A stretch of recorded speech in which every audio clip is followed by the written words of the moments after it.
हरियाणा की हर अपडेट के लिए बेल आइकन दबाएं और सब्सक्राइब करें STV हरियाणा न्यूज। करेंगे सुपरफास्ट 100 की ओर। प्रदेश सरकार ने 14 अप्रैल को होने वाले सरकारी कार्यक्रम रद्द करने के आदेश दिए। सभी जिला उपायुक्तों को आदेश दिए गए।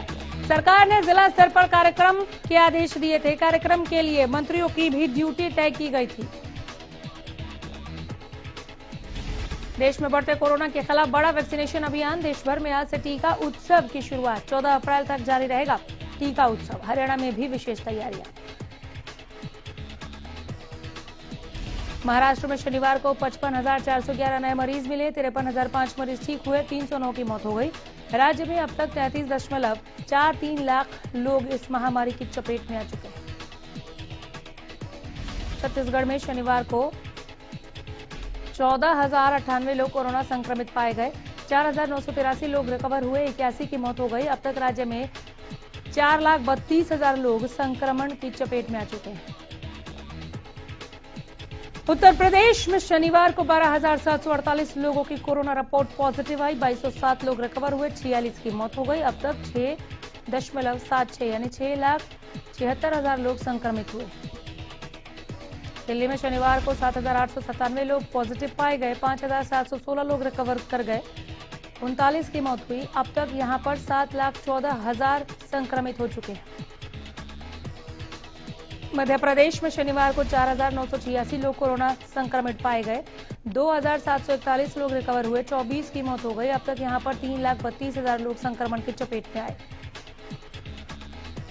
हरियाणा में नहीं थम रही कोरोना की रफ्तार। 2,937 नए मामलों के साथ 3,13,000 के पार पहुंची कुल मरीजों की संख्या। एक्टिव केसों के मामलों में हो रहा है इजाफा। 11 लोगों की मौत।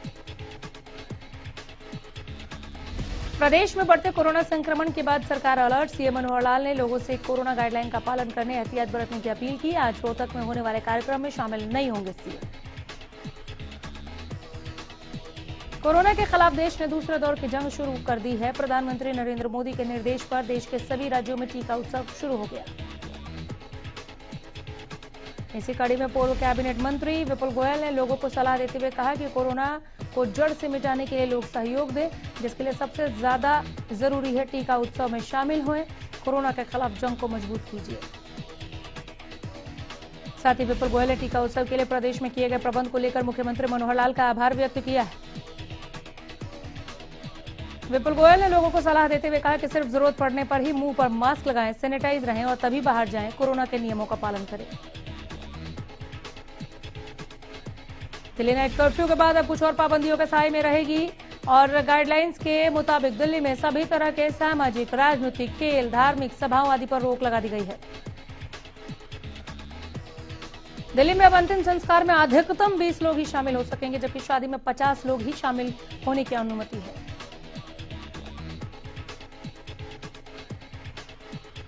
नए आदेश के मुताबिक अब दिल्ली में सभी तरह की सामाजिक, राजनीतिक, खेल, मनोरंजन, अकादमी, सांस्कृतिक, धार्मिक और त्योहार संबंधी जमावड़ों पर रोक लगा दी गई है। साथ ही स्टेडियम में स्पोर्ट्स इवेंट आयोजित करने की इजाजत होगी, लेकिन दर्शक नहीं जा सकेंगे। दिल्ली में रेस्टोरेंट और बार भी अब अपनी सिटिंग कैपेसिटी की 50% क्षमता पर काम करेंगे। सिनेमा, थिएटर और मल्टीप्लेक्स में भी 50% क्षमता के साथ ही चलेंगे। मेट्रो में एक कोच में सिटिंग कैपेसिटी के 50% ही लोग यात्रा कर सकेंगे। राजधानी दिल्ली में सभी स्कूल, कॉलेज, शिक्षण संस्थान या कोचिंग सेंटर बंद रहेंगे। ऑनलाइन क्लास को बढ़ावा दिया जाएगा। अंबाला में कोरोना के मामले अब बेहद तेजी के साथ रफ्तार पकड़ रहे हैं। अप्रैल महीने की बात करें तो अंबाला में रोजाना 100 से ज्यादा मामले सामने आए। तो वहीं अप्रैल महीने में अब तक लगभग 10 लोग कोरोना की वजह से जान गंवा चुके। शनिवार को भी अंबाला में 123 पॉजिटिव मामले सामने आए और एक की जान कोरोना की वजह से चली गई। पॉजिटिव आए मामलों की जानकारी देते हुए अंबाला के सिविल सर्जन ने लापरवाही बरतने वाले स्कूलों को बड़ी चेतावनी दी। सिविल सर्जन ने कहा कि जो स्कूल इन दिनों यूनिफॉर्म के साथ सिंगल या डबल लेयर मैचिंग मास्क विद्यार्थियों को दे रहे हैं, ऐसे स्कूल सावधान हो जाएं।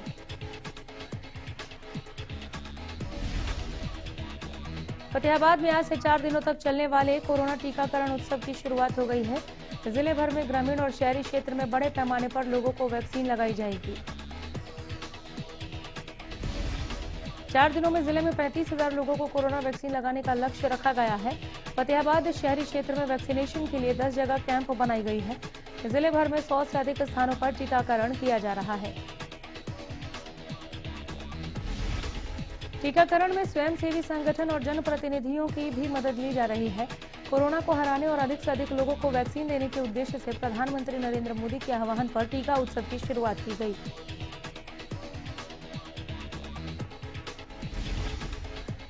उधर झज्जर के पुलिस लाइन में भी आज से वैक्सीनेशन उत्सव की शुरुआत हो गई है। कोरोना उत्सव की शुरुआत जिला पुलिस कप्तान राजेश दुग्गल ने की।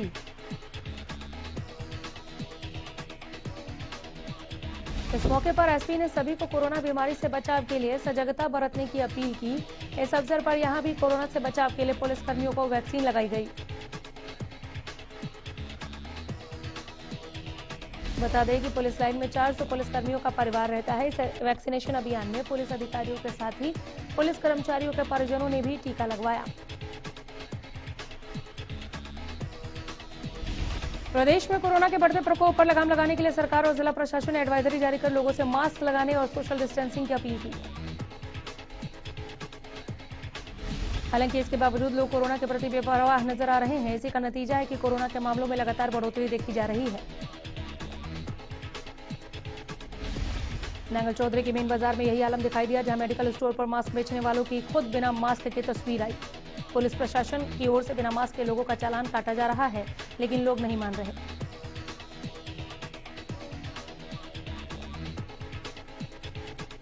कृषि कानूनों के खिलाफ किसानों का आंदोलन 137वें दिन भी जारी है। कृषि कानूनों को रद्द कराने की मांग को लेकर किसान बॉर्डर पर डटे हैं।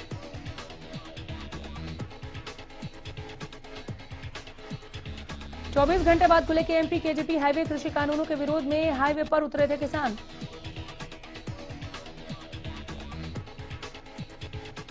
कैथल में किसान संगठनों ने बीजेपी प्रदेश अध्यक्ष ओपी धनखड़ का विरोध किया। वाल्मीकि महापंचायत में शामिल होने वाले हैं ओपी धनखड़। ओपी धनखड़ के कार्यक्रम से पहले किसानों ने विरोध किया।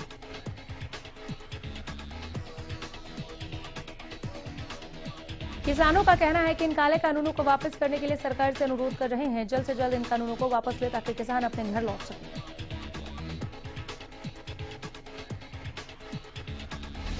किसानों के 24 घंटे के लिए केएमपी पर बुलाए गए बंद के चलते अंबाला से दिल्ली जाने वाले यात्रियों को खासी परेशानियों का सामना करना पड़ा।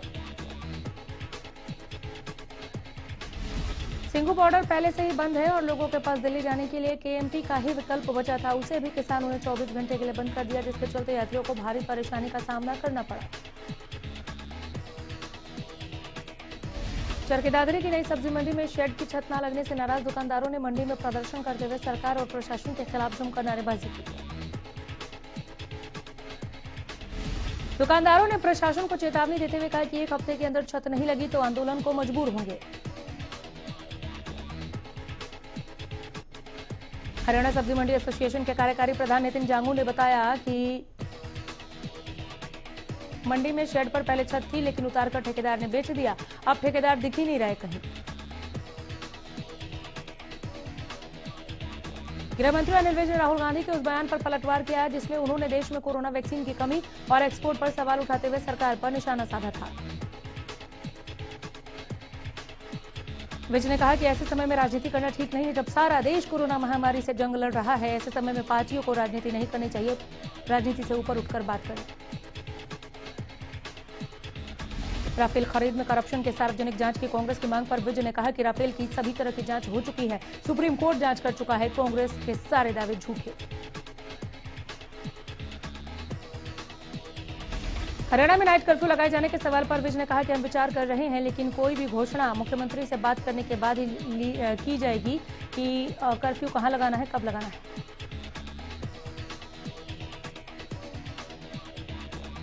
जिला रेडक्रॉस फरीदाबाद द्वारा वाईएमसीए यूनिवर्सिटी में आयोजित कोरोना योद्धाओं के सम्मान समारोह में मुख्य अतिथि के रूप में कैबिनेट मंत्री मूलचंद शर्मा ने शिरकत की।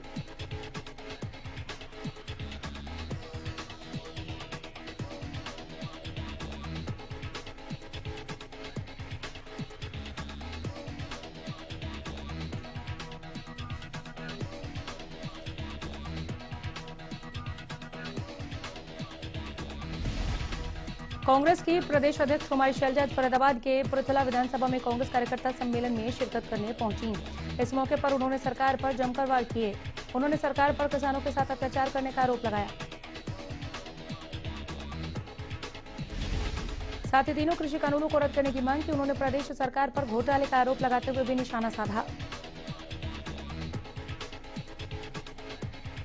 किसान पूरे साल मेहनत करके अनाज पैदा करता है, इसी उम्मीद से मंडी पहुंचता है कि किसानों को उनका मेहनताना समय पर मिलेगा, लेकिन मेहनताना तो दूर, उनको इस चिलचिलाती गर्मी में पीने का पानी भी नहीं मिल रहा।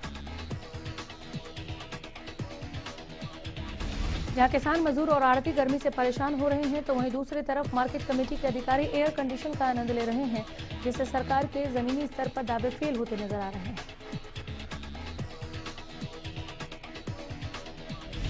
सिरसा के बरनाला रोड स्थित पार्क में सर्व कर्मचारी संघ के बैनर तले कर्मचारी एकत्रित होना शुरू हो गए। यहां से कर्मचारी पैदल मार्च निकालते हुए कैबिनेट मंत्री के आवास का घेराव करेंगे। प्रदर्शनकारियों ने सरकार की व्यापारी, कर्मचारी और किसान विरोधी नीतियों के खिलाफ जमकर नारेबाजी की। इनका कहना है इनके नेतृत्व में सर्व कर्मचारी संघ के जिला प्रधान मदन लाल खोत सहित अन्य कर्मचारी नेताओं के नाम रहे। कर्मचारियों ने बिजली मंत्री रणजीत चौटाला की कोठी का घेराव करने का ऐलान किया, जिसे लेकर प्रशासन ने भी सुरक्षा के कड़े बंदोबस्त कर दिए। गुरुग्राम में इन दिनों बिजली के बिल कई गुना बढ़कर आ रहे हैं, जिससे लोग काफी परेशान हैं। इसी कड़ी में गुरुग्राम में लोगों के कई लाख रुपए के बिल आ गए हैं। एसीडी को जोड़ने के बाद ये बिल बढ़कर आ रहे हैं।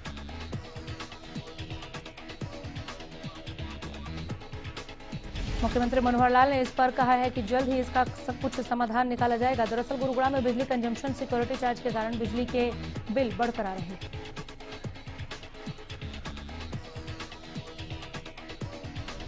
गुरुग्राम में एसीडी जो जोड़ी गई है वो पिछले 2019 से लेकर अब तक है, जिसके चलते वो कई गुना बिल बढ़ गया है। फिलहाल इसी के चलते लोगों को भारी परेशानी उठानी पड़ रही है।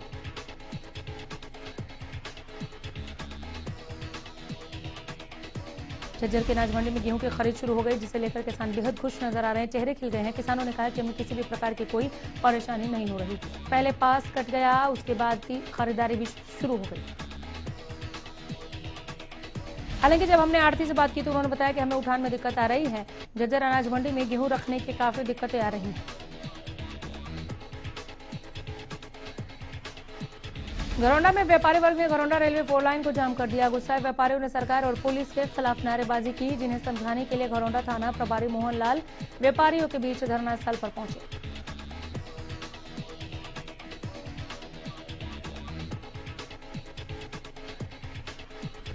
थाना प्रभारी ने व्यापारियों को भरोसा दिलाया कि शाम को गश्त बढ़ाने का पूरा प्रयास किया जाएगा, जिसके बाद व्यापारियों ने धरना खत्म कर दिया।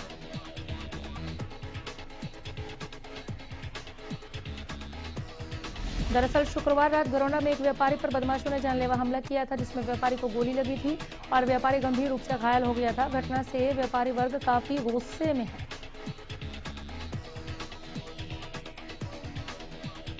उचाना नगर पालिका की बड़ी लापरवाही का खुलासा हुआ है। यहां नगर पालिका विभाग के पुरानी बिल्डिंग के पास बनी कई दुकानें खस्ताहाल हैं। दुकानों की हालत यह है कि यहां कभी भी बड़ा हादसा हो सकता है। दुकानों की छत जर्जर हालत में है, बावजूद इसकी मरम्मत की तरफ कोई ध्यान नहीं दिया जा रहा। दुकानदार का कहना है कि उन्होंने विभाग को कई बार शिकायत की, लेकिन सुनवाई नहीं हुई।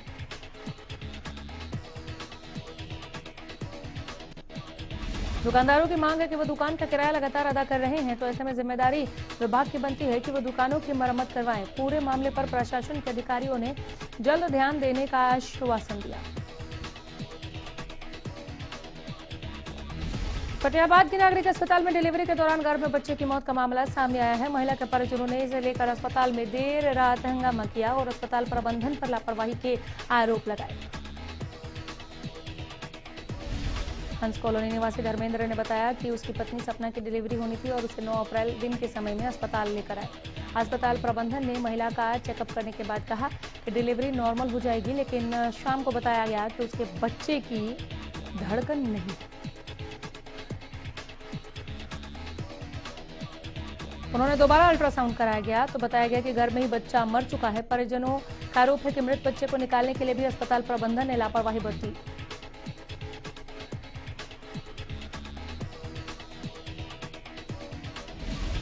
स्वास्थ्य विभाग टीम ने कालावली के गांव तारुआना में झोलाछाप डॉक्टरों के घर में छापेमारी की, जहां से स्वास्थ्य विभाग की टीम और पुलिस ने गर्भपात करने का औजार बरामद किया। वहीं झोलाछाप डॉक्टर मौके से फरार हो गई। थाना प्रभारी राजाराम ने बताया कि मामला दर्ज कर लिया गया है और आरोपी को जल्द पकड़ा जाएगा।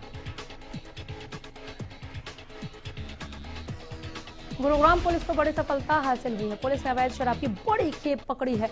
इस मामले में एसीपी क्राइम की माने तो शुरुआती तफ्तीश में सामने आया कि अमेजन कंपनी के बॉक्स में 2.5 लाख कीमत की शराब को शहर के नामी शराब के ठेके से भरकर तस्करी की तैयारी थी। लेकिन इससे पहले वारदात में शामिल बदमाश अपने नाकाब मंसूबों में कामयाब हो पाते पुलिस ने धर दबोचा।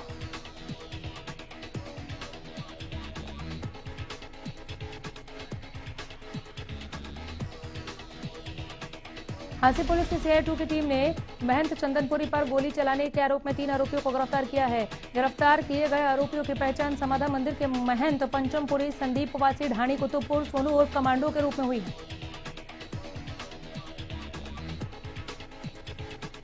फतेहाबाद के धर्मशाला रोड पर एक व्यक्ति पर लोहे की रॉड से हमला का मामला सामने आया है। घायल शख्स को फतेहाबाद के नागरिक अस्पताल में भर्ती करवाया गया।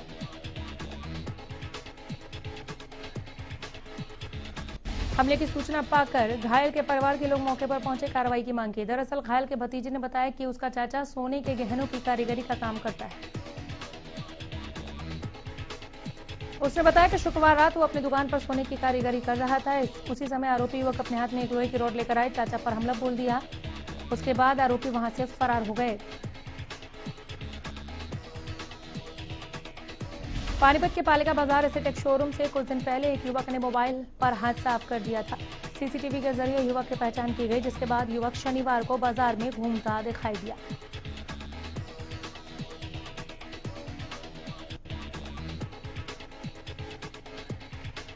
जिसे शोरूम का सेल्समैन पकड़कर शोरूम में ले आया। जब उससे मोबाइल के बारे में पूछताछ की गई तो युवक ने अपनी जेब से चाकू निकाल लिया। दूसरे सेल्समैन ने युवकों को काबू करने की कोशिश की, चोर उसे चाकू मारकर भाग निकला।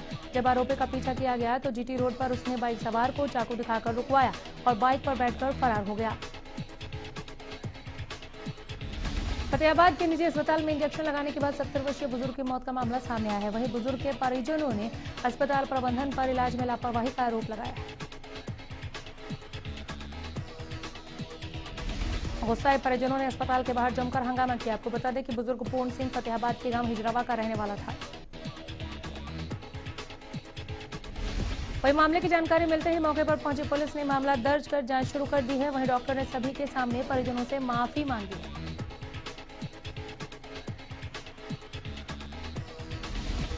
भिवानी में देर शाम रफ्तार का कहर देखने को मिला, जहां एक अज्ञात वाहन ने युवक को टक्कर मार दी। हादसे में युवक की मौत हो गई। सूचना पाकर मौके पर पहुंची पुलिस ने शव को कब्जे में लेकर अज्ञात वाहन चालक के खिलाफ मामला दर्ज कर लिया है। दूसरी ओर मृतक के परिजनों ने आरोपी की गिरफ्तारी की मांग करते हुए मुआवजे की मांग की। कनीना छितरौली रोड पर शनिवार दोपहर सिटी लाइन में शॉर्ट सर्किट होने से कनीना की एक महिला किसान के गेहूं के खेत में आग लग गई। देखते ही देखते किसान का खेतों में लहराता पीला सोना राख के ढेर में तब्दील हो गया।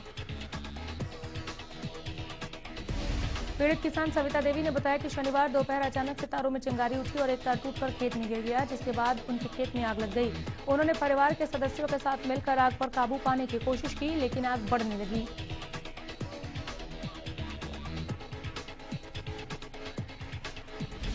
मौके पर फायर ब्रिगेड को भी बुलाया गया। तकरीबन 1 घंटे की कड़ी मशक्कत के बाद आग पर काबू पाया गया। अब पीड़ित किसान सविता देवी ने सरकार से मदद की गुहार लगाई है। पानीपत के समालखा क्षेत्र के गांव राखसेड़ा दतौली मार्ग स्थित गेहूं की फसल में शनिवार दोपहर अचानक आग लग गई। 3 गांवों के सैकड़ों ग्रामीणों ने फसल पर ट्रैक्टर चलाकर आग बुझाने की कोशिश की। सूचना दिए जाने के करीब 1 घंटे बाद दमकल विभाग की टीम पहुंची और कड़ी मशक्कत के बाद आग पर काबू पाया गया। तब तक आग से करीब 100 एकड़ गेहूं की फसल स्वाहा हो चुकी थी। मौके पर पहुंचे पटवारी ने नुकसान का आकलन किया। हालांकि अभी तक आग लगने की सही वजहों का पता नहीं चल पाया है। आपको बता दें कि समालखा क्षेत्र के गांव रखसेड़ा दतौली मार्ग पर किसानों के खेत हैं। इनमें कई किसान ने ठेके पर जमीन ली हुई है। गोहाना के मातंड और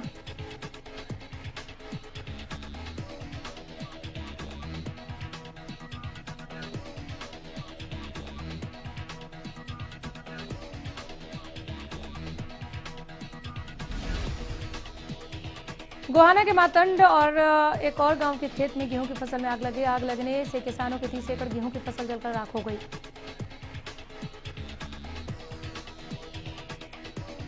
खेल जगत के लिए शनिवार को अच्छी खबर आई। हरियाणा प्रदेश की 2 महिला पहलवानों को इस साल होने वाले जापान के टोक्यो ओलंपिक का टिकट मिल गया है।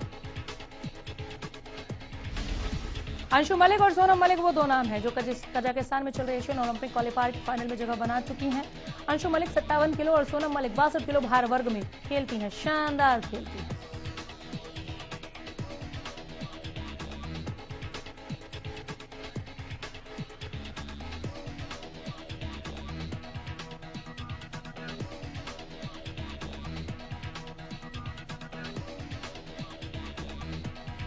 सोनम मलिक गोहाना के गांव मदीना की रहने वाली हैं। वहीं अंशु मलिक जींद के गांव निडानी निवासी हैं। वहीं सोनम मलिक के ओलंपिक टिकट से पहलवान साक्षी मलिक को करारा झटका लगा है। ऋषभ पंत की दिल्ली कैपिटल्स ने शनिवार को इंडियन प्रीमियर लीग के अपने पहले मैच में महेंद्र सिंह धोनी के चेन्नई सुपर किंग्स को 7 विकेट से हराकर जीत के साथ आगाज किया। आईपीएल में वापसी कर रहे सुरेश रैना के 36 गेंद में 54 रन और आखिरी ओवरों में सैम कुरेन की आक्रामक बल्लेबाजी की मदद से चेन्नई सुपर किंग्स ने 7 विकेट पर 188 रन बनाए। जवाब में दिल्ली ने 3 विकेट खोकर 8 गेंद बाकी रहते लक्ष्य हासिल कर लिया।